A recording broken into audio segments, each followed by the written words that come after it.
Assalamualaikum warahmatullahi wabarakatuh. Hai adik-adik, perkenalkan nama saya Melanie Dwi Saputri.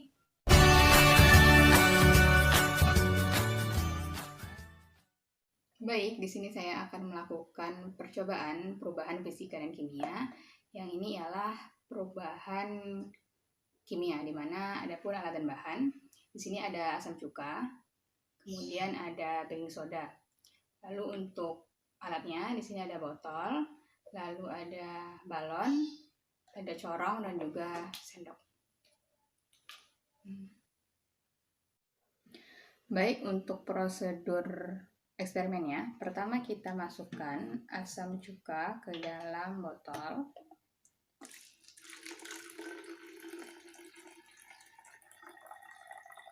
Oke, kemudian di sisi lain kita masukkan baking soda tadi ke dalam balon menggunakan corong sebanyak 1 sendok. Ini tadi sudah dimasukkan ke sini.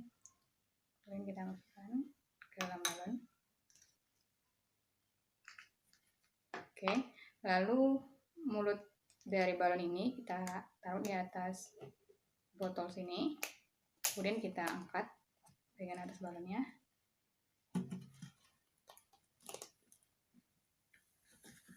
Oke. Maka dapat dilihat bahwa balon ini menjadi membesar.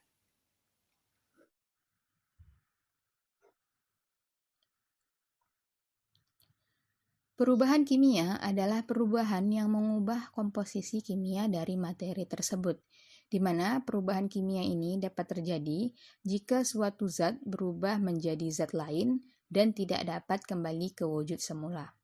Contohnya di sini ada asam cuka yang ditambah dengan baking soda, di mana dalam suatu percobaan dari reaksi antara asam cuka dan baking soda ini dapat menyebabkan balon yang membesar. Hal ini disebabkan karena asam cuka yang memiliki rumus CH3COOH ditambah dengan baking soda NaHCO3 menghasilkan CH3COONa ditambah dengan CO2 ditambah dengan H2O, di mana gas CO2 yang terbentuk antara reaksi asam cuka dan baking soda lah yang menyebabkan balon ini membesar. Berikut adalah eksperimen untuk menentukan perubahan fisika. Adapun alat dan bahan yang meliputi bahan yang pertama ini ada es batu, kemudian ada kapur barus, lalu untuk alatnya di sini ada lilin, lalu ada korek. Dan ini 2 gelas sebagai penyangga. Ini ada kaleng dan juga piring aluminium. Berikut adalah prosedur atau langkah-langkah dalam eksperimen perubahan fisika. Pertama kita masukkan dulu kapur barus ini ke dalam kaleng. Kapur barusnya sudah dihaluskan terlebih dahulu ya, supaya lebih mudah prosesnya. Oke, kemudian es batu kita masukkan ke dalam piring aluminium. Oke, lalu kita hidupkan apinya. Kemudian kita taruh kaleng yang sudah berisi kapur barus dan juga kita tutup dengan piring aluminium yang telah diberi es batu. Oke, kita tunggu beberapa saat. Nanti di dalam ini akan terjadi reaksi di mana kapur barus tadi akan menguap dan uapnya tadi akan menyublin karena ada es batu, dia akan menyublin di bagian bawah dari piring aluminium menjadi kristal. Oke, beberapa saat. Oke, dapat terlihat ini uapnya ada sedikit. Kita tunggu lagi.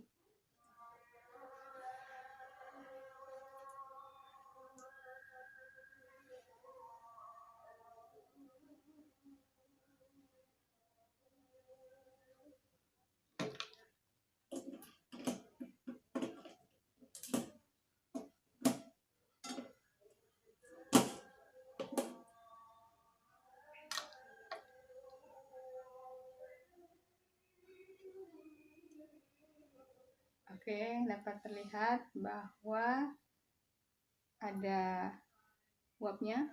Berarti ini membuktikan bahwa kapur barus tadi telah menyublin. Kemudian di belakang bagian dari aluminium ini terlihat ini mengkristal, di mana uap tadi menjadi padatan lagi. Oke, mungkin mau dapat terlihat ini bukti dari pengkristalan dari uap menjadi padatan kembali karena adanya es batu di bagian atas.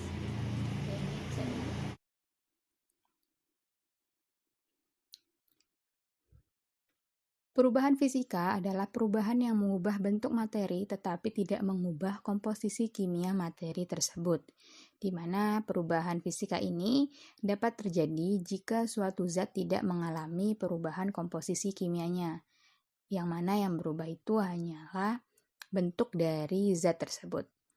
Contohnya di sini adalah perubahan fisika dengan menggunakan kapur barus, di mana kapur barus yang awalnya berupa padatan akan berubah menjadi gas. Hal ini disebut dengan menyublin. Kemudian gas tadi akan berubah kembali menjadi padatan yang disebut mengkristal. Hal ini disebabkan karena kapur barus yang bersifat padatan tadi dibakar, kemudian akan menguap menjadi gas, yaitu menyublin. Lalu di bagian atasnya telah diberi es batu. Karena ada es batu tadi, maka gas dari padatan kapur barus itu akan berubah kembali menjadi padatan yang disebut dengan mengkristal. Dalam percobaan ini, kapur barus yang berubah menjadi gas dan kembali menjadi padatan tidak mengalami perubahan komposisi kimianya. Yang berubah hanyalah wujud dari padat menjadi gas dan kembali lagi menjadi padat.